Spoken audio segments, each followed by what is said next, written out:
নিরামিষ দিনে এমন পাঁপড়ের ডালনা থাকলে আর কিছু দরকার হবে না, দারুণ লাগে খেতে। পাঁপড়গুলো তেলেতে ভেজে নেব। পাঁপড় ভাজা হয়ে গেলে ওই তেলেতে গোটা জিরে, তেজপাতা ফোড়ন দিয়ে আদা কাঁচা লঙ্কা দিয়ে দেবো। আদা কাঁচা লঙ্কা ভাজা ভাজা হয়ে গেলে টমেটো কুচি দিয়ে দেব।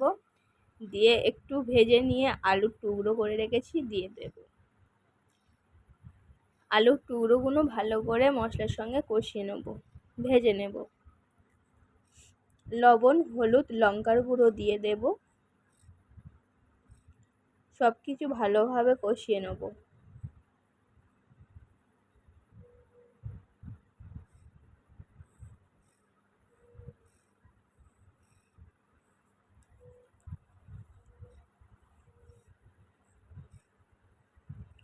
সব কিছু ভালোভাবে কষানো হয়ে গেলে জল দিয়ে দেব।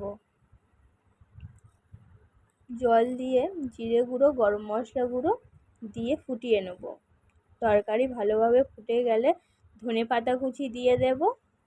দিয়ে আবারও একটু ফুটিয়ে পাঁপড় ভাজাগুলো দিয়ে দেব। দিয়ে ভালোভাবে ফুটিয়ে নামিয়ে নেব। তৈরি হয়ে গেছে পাঁপড়ের ডালনা। গরম ভাতের সঙ্গে দারুণ লাগে খেতে নিরামিষ দিনে এই পদ।